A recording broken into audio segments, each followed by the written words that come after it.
गायत्री मंत्र की ही व्याख्या श्रीमद् वाल्मीकि रामायण, एक एक अक्षर की व्याख्या के लिए महर्षि वाल्मीकि ने एक एक हजार श्लोक की रचना की। इसीलिए रामायण में 24,000 श्लोक हैं। और गायत्री त से प्रारंभ होती है, तत्सवितुर्वरेण्यम, भूर्भुवः स्वः से नहीं, वो तो व्याहृति है। ओम भूः, ओम भुवः, ओम स्वः, ये 3 व्याहृति है। तीनों को जब एक साथ उच्चारण किया जाता है तो ओम भूर्भुवः स्वः ऐसा हो जाता है। विसर्ग को र हो करके और फिर वो र ऊपर चला जाता है तो भूर्भुवः स्वः ऐसा उच्चारण होता है। लेकिन मूलतः वो 3 व्याहृतियां अलग अलग हैं, भूः, भुवः, स्वः। और इसके बाद 4 व्याहृति और भी, इन 3 को उन 4 को मिलाने पर 7 व्याहृतियां होती हैं। ओम भूः, ओम भुवः, ओम स्वः, ओम महः, ओम जनः, ओम तपः, ओम सत्यम। लेकिन गायत्री मंत्र, बोले गायत्री मंत्र तो तत्सवितुर से प्रारंभ होता है। जप करते समय गायत्री में व्याहृति को लगा करके ही जप किया जाता है, इसलिए ओम भूर्भुवः स्वः ऐसा बोलकर तब गायत्री का पाठ होता है। अब गायत्री की चर्चा आ गई तो 2-4 महत्वपूर्ण बात इस संदर्भ में भी कह दें। पहली बात तो गायत्री मंत्र का जोर से उच्चारण नहीं करना चाहिए। ये तो बताने के लिए मैंने केवल गायत्री मंत्र के एक पद को, आगे वाले पद को बोला और अंतिम पद को बोला। पूरा मंत्र बोल नहीं सकते माइक से, विधि नहीं। आजकल लोग माइक में गायत्री मंत्र पढ़ रहे हैं। गायत्री मंत्र का ऑडियो लगा करके कीर्तन सुन रहे हैं, घर में बज रहा है तबला हारमोनियम पर। गायत्री मंत्र के विषय में जो शास्त्र में लिखा है, गायत्री मंत्र का उच्चारण करते समय, जप करते समय ओंठ भी नहीं हिलना चाहिए, दांत दिखना नहीं चाहिए, दांत पर दांत सटा हो, ओंठ पर ओंठ सटा हो और मन में गायत्री मंत्र चले। दंतान्नैव प्रकाशयेत, महर्षि याज्ञवल्क्य अपनी स्मृति में कहते हैं कि दंतान्नैव प्रकाशयेत, दांत दिखना नहीं चाहिए। और गायत्री मंत्र बहुत शक्ति संपन्न और महत्वपूर्ण मंत्र वेद का है। गायत्री वेद माता है, संपूर्ण वेद गायत्री मंत्र में ही प्रतिष्ठित है। जैसे बीज के अंदर पूरा वृक्ष रहता है, एक इतना छोटा बीज है तो उस बीज के अंदर क्या है, बोले उसके अंदर बहुत बड़ा पेड़ छिपा हुआ है जो दिखता नहीं। उसे आप मिट्टी में डाल करके, पानी डाल करके धूप दो, थोड़ा धूप मिल जाए, प्रकाश मिले, चंद्रमा की किरणें मिले तो धीरे धीरे वो पेड़ निकलने लगता है। वो कहां से आया, कहां था, बोले मिट्टी में था। बोले मिट्टी में था तो पहले क्यों नहीं निकला, कहां से निकला, बोले उसी बीज के अंदर से ही सब निकल रहा है। क्यों, बोले उसमें एक महान वृक्ष उसके गर्भ में विराजमान। और एक ही महान वृक्ष नहीं, कल्पना कितनी सुंदर की आचार्यों ने कि उस एक छोटे से बीज से एक वृक्ष निकला जो उसके अंदर था, हम उसे देख नहीं रहे थे। लेकिन जब वो विशाल वृक्ष निकला तो उस विशाल वृक्ष में करोड़ों अरबों खरबों बीज लगे। उन अरबों खरबों बीजों के मध्य में एक एक अनंत अनंत बड़े बड़े विशाल वृक्ष निहित हैं। फिर उनसे जो बीज पैदा होंगे उनमें कितने वृक्ष निहित होंगे। अर्थात उस एक छोटे से बीज में अनंत वृक्षों की सत्ता विद्यमान है। उसी प्रकार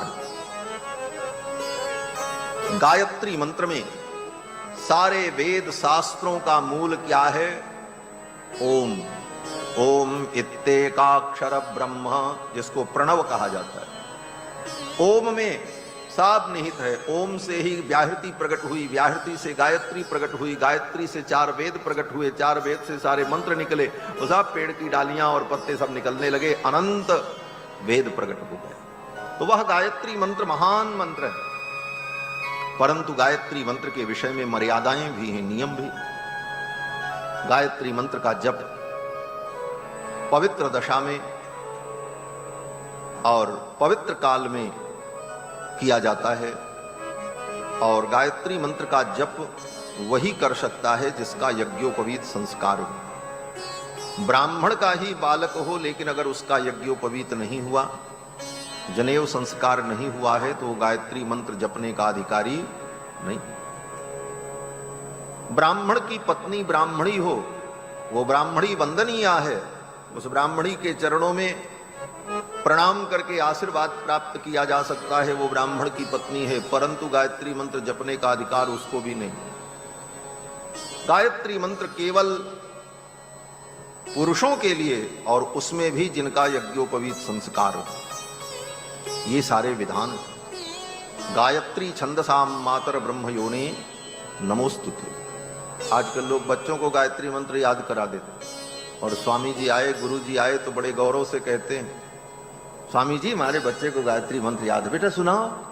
तो बच्चे ने सुनाया, सोचते बड़ा अच्छा काम किया। बोले उससे तुम पाप करवा रहे हो, उससे तुम पाप करवा रहे हो, गायत्री मंत्र का उच्चारण करा के उसके संस्कार बिगाड़ रहे हो। उसे भगवान का कीर्तन याद कराओ और श्लोक याद कराओ, कृष्णाय वासुदेवाय हरे परमात्मने प्रणत क्लेशनाशाय गोविंदाय नमो नमः। विष्णु सहस्रनाम याद कराओ जो उसका अधिकार है, और उससे गायत्री मंत्र बुला करके सोचते हैं बड़ा पवित्र काम कर दिया। पवित्र काम नहीं किया, अभी तो उसे दोष लग गया। अनधिकृत व्यक्ति अनधिकृत कार्य करता है तो उसे दोष लगता है। यज्ञ यागादि समस्त कर्म, सारे वेद मंत्र सब कुछ अच्छे हैं, सब कल्याण के लिए ही बने हैं हमारे आपके, लेकिन किसके लिए क्या है यह भी जानना बहुत जरूरी है। सबके लिए सब कुछ नहीं है।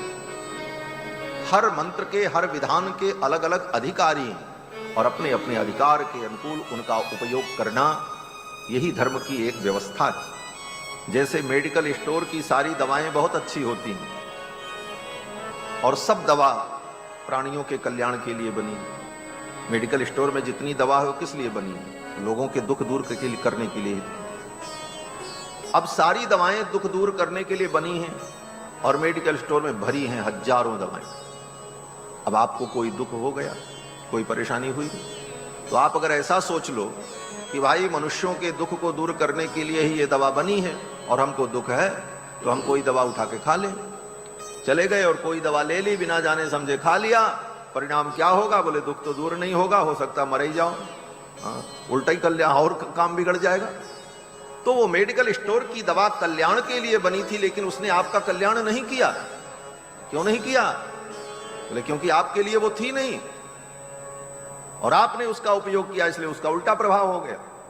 उसी प्रकार वेद शास्त्र के जितने विधि विधान हैं सब कल्याण के लिए ही हैं, और प्राणियों के कल्याण के लिए, लेकिन किसके लिए क्या दवा है ये जानना जरूरी है। ये कौन बताएगा?